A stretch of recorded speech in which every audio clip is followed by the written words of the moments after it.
ओम गण गणपते नमः। ओम नमो नारायण। मेरे चैनल पर आप सभी का हार्दिक स्वागत है। आज हम कार्तिक मास महात्म्य के दूसरे अध्याय का पाठ करेंगे। कार्तिक स्नान करने वाले सभी भक्तजनों को कार्तिक मास की शुभकामनाएं। सभी भक्तजनों के कार्तिक स्नान निर्विघ्न पूर्ण हो, ऐसी नारायण से प्रार्थना है। अब हम अपना दूसरा अध्याय आरंभ करते हैं। श्री कृष्ण भगवान बोले कि हे प्रिय, जब गुणवती ने राक्षस द्वारा अपने पिता और पति का मरना सुना तो दुखित हुई और रोदन करने लगी। हे स्वामी, हे पिता, आप मुझे छोड़कर कहाँ चले गए? मैं आपके बिना क्या करूं? अब मेरे भोजन वस्त्र का प्रबंध कौन करेगा? अब मैं किसकी शरण लूं? विधाता का मेरे ऊपर कोप हुआ, अब मैं कैसे जीऊं? श्री कृष्ण जी बोले, कुकरी के समान विलाप करती हुई, हवा से हिलते हुए बेल के पत्ते की तरह कांपती हुई पृथ्वी पर गिर पड़ी।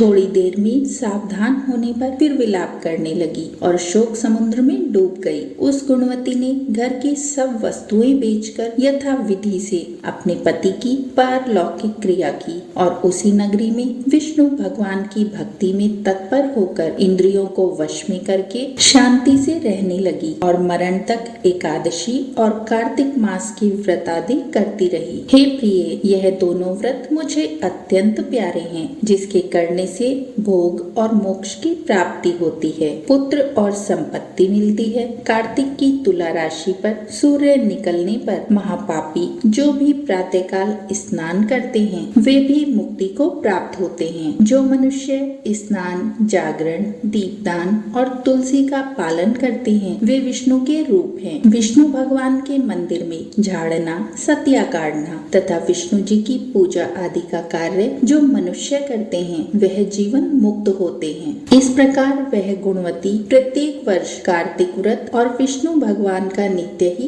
पूजन करती रही। एक समय वृद्धावस्था के कारण दुर्बल होने से रोग और ज्वर से पीड़ित होने पर भी गंगा स्नान को गई। ज्यों ही पानी में उतरी, जाड़े के मारे कांपने लगी। उसी समय गुणवती ने आकाश से आता हुआ विमान देखा। शंख, चक्र, गदा, पद्म आदि आयुधों को लिए हुए विष्णु के रूप धारण करने वाले पार्षद गरुड़ की ध्वजा वाले अप्सराओं से युक्त ऐसे विमान में बिठाकर उसे बैकुंठ को ले गए। प्रदीप्त अग्नि के समान कीर्ति वाली गुणवती विमान में बैठी हुई कार्तिक व्रत के प्रभाव से मेरे पास आ गई।